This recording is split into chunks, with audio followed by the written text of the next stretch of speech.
Close your eyes for a fleeting moment and envision a barren patch of earth in the farthest corner of your garden, a place where even the wild grasses are too weary to rise. We, the children of the industrial age, are constantly besieged by an invisible yet heavy burden. The belief that to reap a bountiful harvest, man must break his back plowing the earth. Sweat and wrestle with nature, mix endless varieties of costly synthetic fertilizers, and live in perpetual, anxious fear of the natural pressures of mold and blight. This abusive approach to cultivation sometimes twists the art of gardening from a healing sanctuary into an exhausting treadmill. And yet, within the boundless stillness of Mother Earth, there have always existed seeds of life born simply to bestow abundance without ever demanding a single thing in return. On an early spring morning in 2022, 4 full turns of the seasons ago, I had the opportunity to visit a traditional homestead in Lancaster County, Pennsylvania. An elder Amish friend, his calloused hands bearing the deep imprint of Gelassenheit, the philosophy of graceful yielding to nature, pressed a few rough, gnarled root fragments into my palm. They looked no different than pieces of decaying wood. He offered a gentle smile and told me to take them home, bury them in the most desolate corner of my garden, and simply forget about them. No deep tilling required, no daily watering, and absolutely not a single grain of synthetic fertilizer. Half doubting a piece of advice that seemed to defy every modern agricultural manual, I brought them home, tossed them into a compacted patch of dirt, and surrendered them to the quiet turning of time.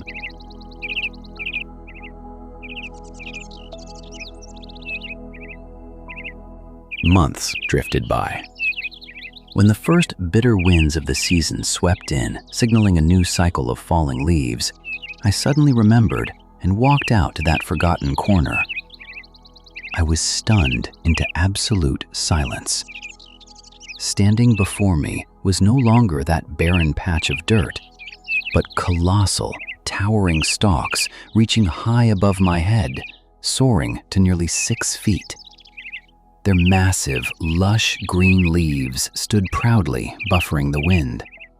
And when I took a garden fork to carefully loosen the cold earth beneath, a true treasure revealed itself. Dangling from the base were colossal, heavy, moisture-laden tubers resting silently in the dark loam, like nature's own ingots of gold.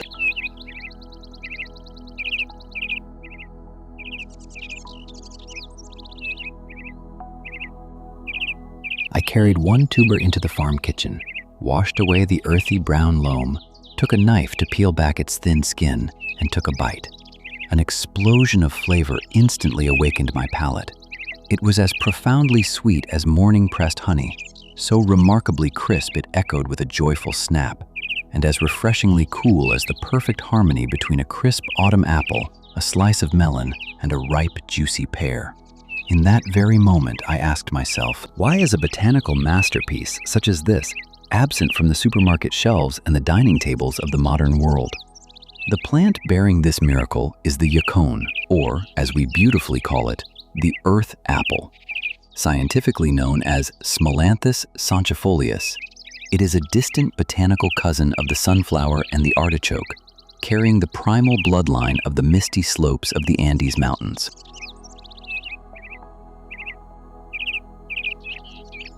The existence of the yacon is a majestic testament to a life of self-reliance and yielding to Mother Earth. For centuries, since the era of ancient civilizations in South America, the yacon has quietly sustained indigenous communities, resting at altitudes of 1,000 to 3,000 meters. However, to truly welcome this plant into your own garden, you must learn to distinguish between its survival mechanism and its boundless generosity. There is a common mistake that many gardeners make when first encountering the yacon.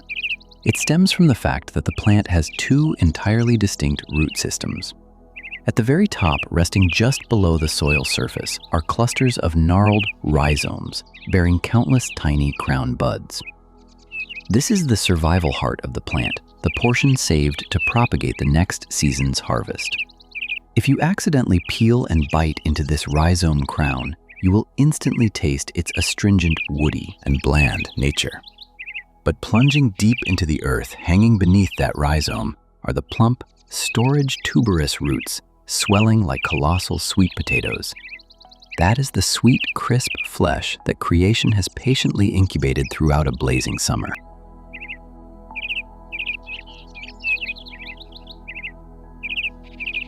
The sweetness of the yacon harbors a breathtaking biological architecture. It does not derive from harmful sugars that cause the body's glycemic index to spike. In 2005, an in-depth study in Japan completely shifted how the nutritional world views this plant. Scientists revealed that the sweetness of yacon is forged primarily from fructooligosaccharides, commonly known as FOS.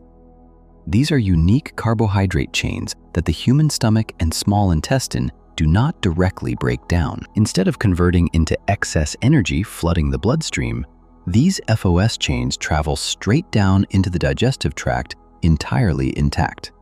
There, they become a lavish banquet, a premium natural prebiotic that ferments and nourishes billions of beneficial gut bacteria. Thanks to this miraculous mechanism, a large half-pound yacon tuber delivers an incredibly low caloric load to the body, merely a fraction of an equivalent serving of sweet potato. You feel as though you are breathing in rhythm with nature. You chew something sweet, wildly crisp, bringing a profound sense of cool satiety. Yet your body feels beautifully unburdened and light. This very natural architecture makes the yacon an ideal choice for the daily table, especially suited for those seeking a wholesome, low-calorie sweetness to ground their physical well-being in the midst of the industrial age.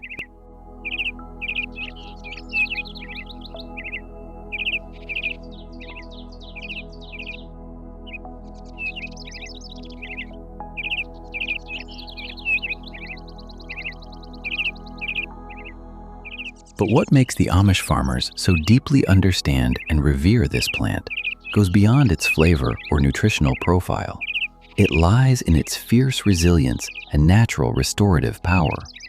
Let us draw a comparison to the cultivation of potatoes, a process that demands exhaustive labor.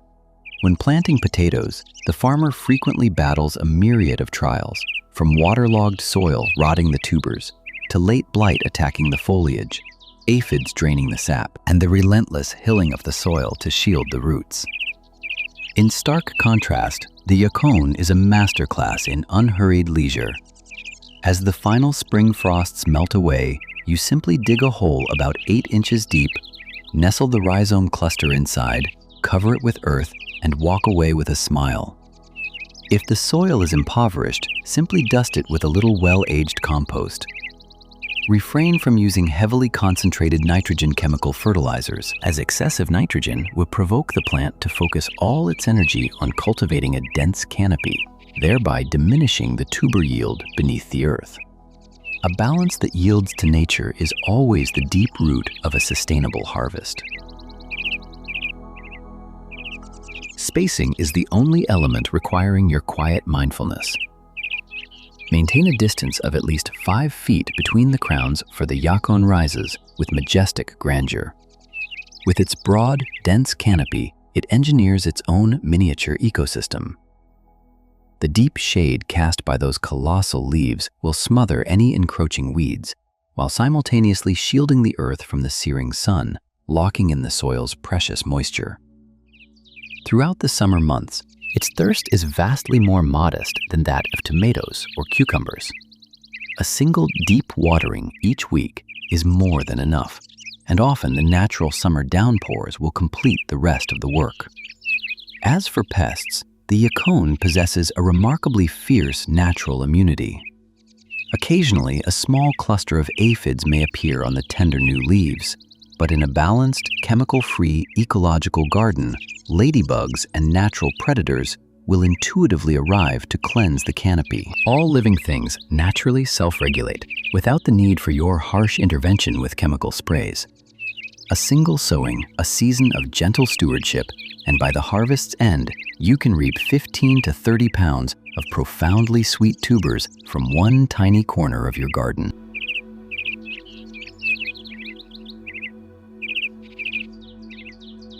as we allow our souls to drift together into the miracle of a plant that yearns only for the freedom to sprout without demanding servitude, you surely feel a quiet stillness radiating through your mind. If you are someone who constantly seeks out pristine, original sources of sustenance, who longs for a life of self-reliance, and who wishes to cast off the heavy chains of chemical dependency, then perhaps we are walking the same path. Please take a quiet moment to gently press the like button and subscribe to the channel. Leave a few lines in the comments to share stories of your own garden corners and the resilient heirlooms you quietly nurture. The rustic, sincere bond of our community is the deepest source of energy, allowing me to continue this journey of unearthing forgotten ecological philosophies, returning the seeds of autonomy safely back into your hands.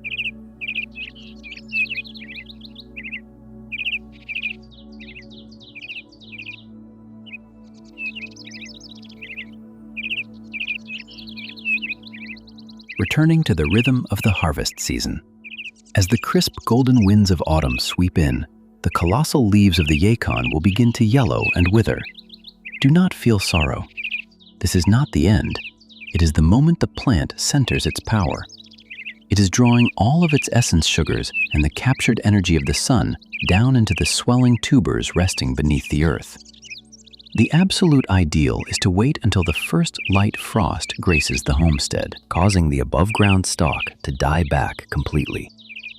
Sever the stalk close to the earth, plunge a sturdy garden fork deep into the soil, and gently pry the entire root system upward. Yacon tubers are incredibly crisp and prone to snapping, so unhurried, graceful care is mandatory. The moment those magnificent tubers break through the dark loam always brings a strange, profound thrill. It is Mother Earth's loving reply to human patience.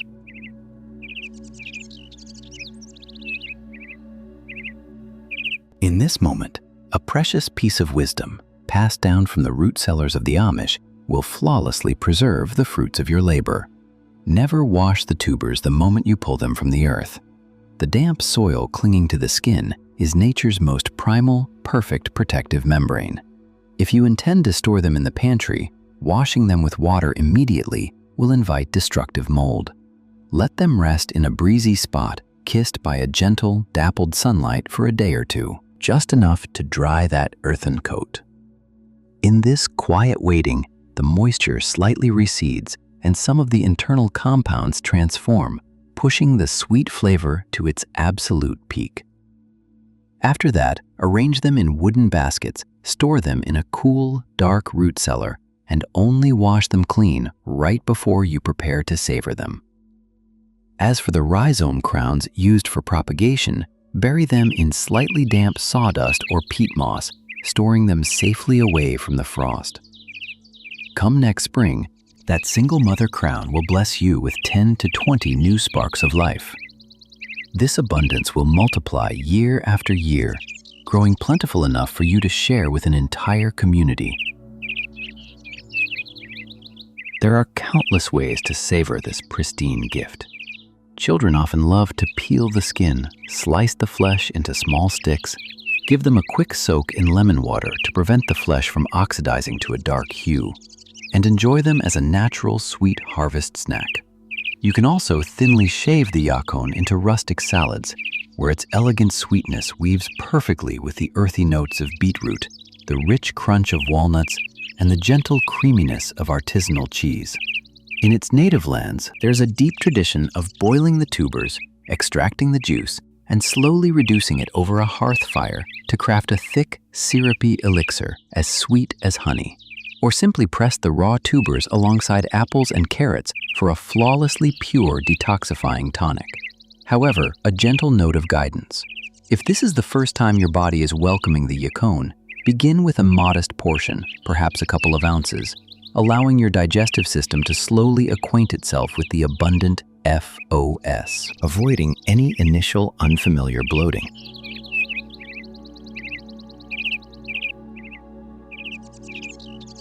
And this is the moment we must face a grounded, practical question. If the yacon is so magnificent a crop, demanding no pampering, yielding heavy harvests, and offering a beautiful flavor, Why is it so rarely found in massive commercial supermarket chains? The first reason lies in its physical nature. The yacon tuber is exceptionally crisp and highly fragile. It cannot endure the brutal, high-capacity machinery of industrial harvesting, nor the violently jarring cross-continental transport routes. It does not possess the calloused, leathery skin of a potato, allowing it to sit idly for weeks beneath the glaring lights of a commercial shelf. The second reason stems from the very nature of the commercial economic model. A plant that only needs to be purchased once effortlessly propagates itself and demands no specialized synthetic fertilizers or pesticides will generate very little demand for continuous, repetitive consumption. Your quiet, independent self-reliance inadvertently fails to align with the profit-optimizing goals of large-scale business models.